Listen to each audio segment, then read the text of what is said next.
Have you ever been in a conversation where your brain just logs out? You're standing there, nodding like a polite human, and inside it's, say something, anything, literally anything. And your brain just goes, no thoughts, only panic. So you stand there, smiling, overanalyzing your own face, suddenly very aware of what your hands are doing. Beautiful moment. I used to hate this. New job, new class, friend's birthday, networking event, also known as social torture.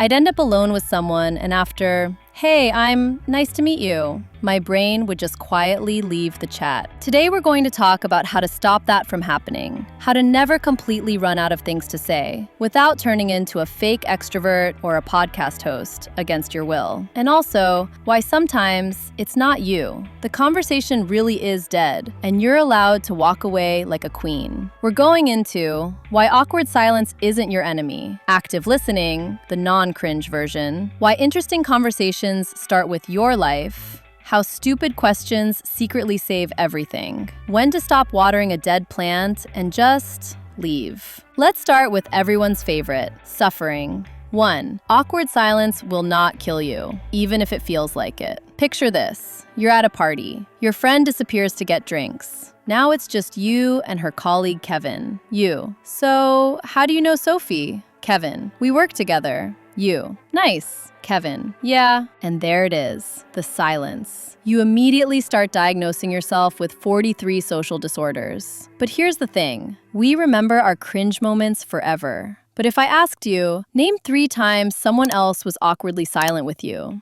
you'd probably remember exactly 0. That was a big shift for me. Awkward silence feels huge in your head, but for everyone else, it's just 2 seconds that happened. So before I learned to talk better, I learned to not freak out when things went quiet. I let there be a beat. I took a sip. I looked around. I didn't force myself into circus mode. And shocker, no one died. No one ran away screaming, "No, she didn't fill the silence!" Sometimes silence is just your brain buffering. Let it, because the more you panic about it, the less space your brain has to come up with literally anything to say. 2. The real secret, active listening, not pretend you care mode. Most of us listen like this, 50% hearing what they say, 50% screaming internally, okay, but what do I say after this? That's not listening. That's mental cardio. The real magic happens when you listen like a nosy, gentle detective. Someone says, I cut my hand on Sunday working on my car. Old me, cool, haha, I know nothing about cars, bye.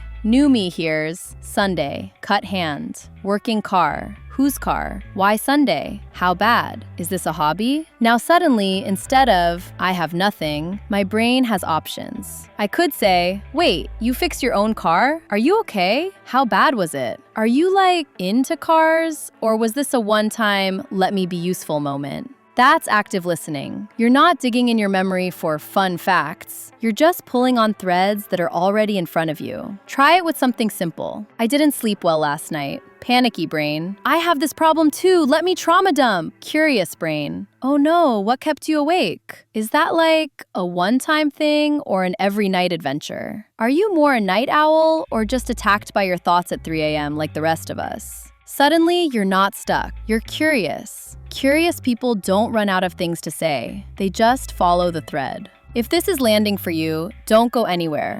Like and subscribe, because you need to hang in there. 3. Hard truth. You can't have fun conversations if you're bored of your own life. Okay, tiny sting incoming. If your whole routine is work, scroll, complain, sleep, repeat, what exactly are you supposed to talk about? I don't say that to judge you. I've had seasons like that too. But I noticed something. The more I did, even small things, the easier talking to people became. Not because I turned into Miss Extrovert, but because my brain had more material. You don't need to start wild hobbies like rock climbing while juggling. But you can. Try a new cafe. Watch a documentary instead of 4 hours TikTok. Read about something random that interests you. Take a class. Go for a walk somewhere new. Learn one weird fact per week. Because then, when someone says, I love traveling, you don't just freeze and say, yeah, Same. You might say, if someone gave you a free ticket right now, where are you going? Do you like city trips or more nature disappearing? What's the most chaotic trip you've ever had? Those angle questions become natural when your brain is used to exploring. You don't need to be an interesting person. You just need to live a little more on purpose. Then small talk stops being a torture and starts becoming a highlight reel of little curiosities. 4.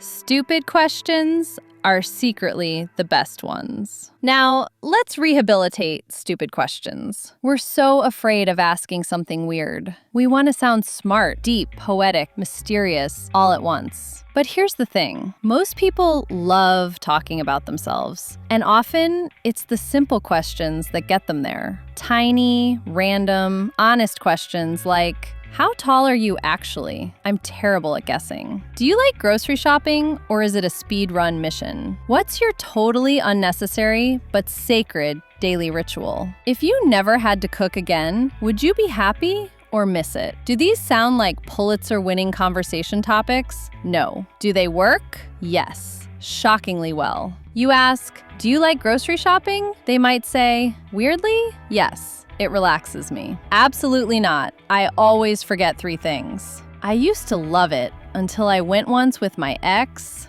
and boom. Now you're talking about routines, stress, relationships, childhood, food, daily life. The question is simple. The story rarely is. If you're genuinely curious, the question isn't stupid. Fake questions are stupid. Real ones aren't. People can feel if you're trying to sound smart versus simply wanting to know them better. And honestly, random questions are endearing. They make you memorable. 5. Sometimes it's not you. The conversation is just dead. We need to talk about this because it's freeing. Sometimes, no matter how curious you are, no matter how good your questions are, no matter how much inner work you've done, it still goes nowhere. Not because you're socially broken, because they're tired, they're shy, they're not in the mood, they're awkward, they're just not into talking, or your energies just don't match. You ask something warm and you get, yeah,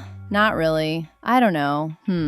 If every answer feels like pulling teeth from a stone statue, please hear this. You are not obligated to keep reviving a conversation that clearly wants to be dead. You don't have to conclude, I'm awkward, I'm boring, I failed. Sometimes it really is just, you seem nice, but we don't click. And that's fine. You can gracefully exit. Like, I'm gonna grab a drink. Nice chatting with you. I'm gonna say hi to someone, but it was good to meet you. You're not rude. You're respecting both of your energies. Don't water a dead plant. Some conversations are meant to grow. Some are just a moment. You don't have to turn every moment into a friendship. Putting it all together. So, how do you never run out of things to say? You don't become a clown. You don't memorize 50 icebreakers. You don't force yourself to be someone else. You accept that silence happens. And it's not a crime. Listen like a curious detective, not a panicked performer. Live in a way that gives your brain material to work with. Ask small, stupid, human questions without shame. And when needed, you gracefully let dead conversations die. You're not socially broken. Your brain just needs a new script. Next time you're in a conversation and your brain whispers, I have nothing to say, try this instead. There is something here. I just haven't asked about it yet. And if there really isn't, I can smile, exit, and that's okay too. You don't have to be the funniest, most interesting, most talkative woman in the room. You just have to be present, curious, and kind. And that is more than enough. And the best part? If your brain goes blue screen mid-sentence, you can always laugh about it later, preferably with someone who gets it. Stay grounded, stay steady, stay untouchable. And if this message shifted something in you, you're in the right place. Thank you for watching. I'll see you in the next one.